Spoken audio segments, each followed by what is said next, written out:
we start today with the latest on the coronavirus front, as elementary school-aged children are likely closer to being able to get vaccinated against COVID-19. The Food and Drug Administration's Vaccine Advisory Committee is expected to hear from the CDC and Pfizer on how its vaccine is tolerated in children ages 5 to 11 years old sometime on Tuesday. Now, after that, the panel will vote whether or not to grant the vaccine emergency use authorization for that age group. Now, if approved, the FDA will then vote on the recommendation, and the CDC will decide whether to recommend the vaccine to the public. Children could begin receiving those vaccines early on in November if the necessary approval goes through as expected. And October is full of several health awareness days like World Mental Health Day, World Hand Washing Day, and on top of it already being Breast Cancer Awareness Month, the Turks and Caicos just held an event to commemorate each of these issues all in one.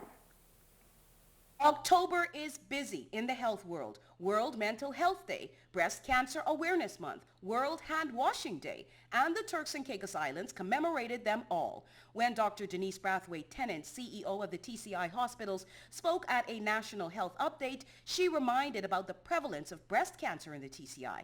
Members of your family, sister, mother who have had breast cancer and you are below the age of 40, please talk to your doctor about early screening. Early detection saves lives.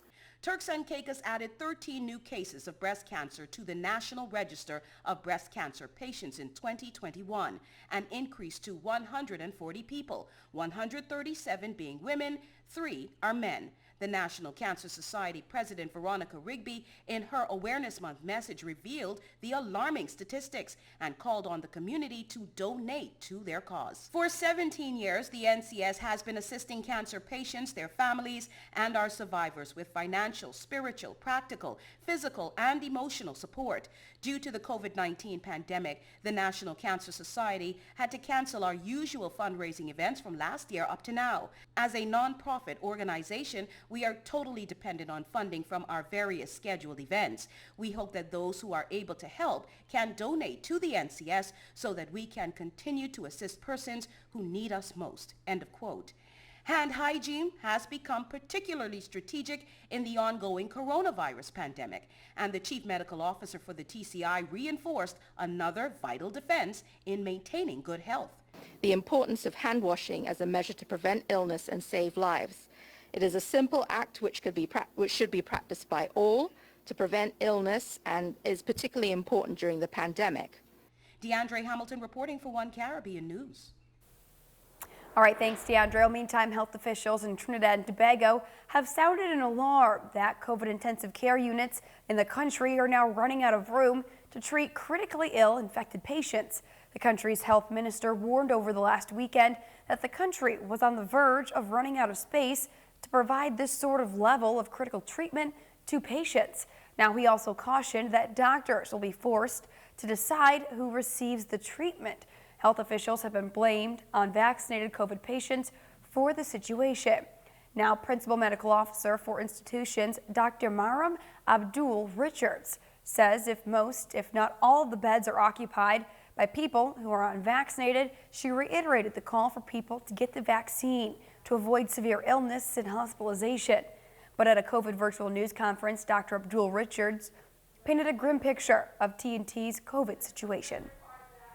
Today, the 25th of October 2021, the Ministry of Health can report that almost all our beds in Trinidad are filled. Now, in preparedness for the arrival of the Delta variant, the Ministry of Health has been trying our best to upscale or increase the number of intensive care unit beds across the hospitals in our parallel healthcare system. And we did increase on a phased basis by reallocating resources and adding resources the number of intensive care unit beds by 25%. The Honorable Minister indicated this on Saturday. Over the weekend, we again increased capacity to manage the increased demand for beds. But this AM, the demand has exceeded the supply, and this is a factor that Dr. Trotman and myself repeatedly warned the population about. And Vice President Kamala Harris met with climate change leaders Monday at the White House. She thanked the group for their work to help pass the bipartisan infrastructure deal and the Build Back Better agenda. The deadline for Congress to pass President Biden's economic agenda is October 31st. Vice President Harris also spoke about the United Nations climate report and the need for action. They were unambiguous. This was, I think, the first time I've seen a UN report where it wasn't, oh, we kind of think there's some general consensus. No, I mean, they spoke with exclamation points, with numbers, with dates, 2030. So this is a moment of crisis, and as I think we all think of crises, also a moment of opportunity. Now the dates have been set for the highly anticipated Carnival in the Dominican Republic.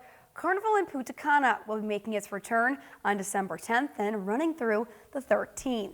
After a safe and successful Cancun, Mexico edition, Carnival and officials are gearing up for the next all-inclusive Caribbean Carnival in Punta Cana.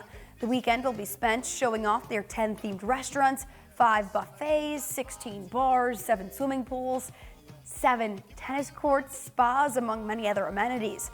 Now, in addition to a top-notch slate of themed parties featuring a stellar cast of DJs set to take a breathtaking backdrop, Carnival in Punta Cana promises to keep its attendees safe with strict COVID protocols in what they're calling its secure, luxurious, intimate, controlled party atmosphere.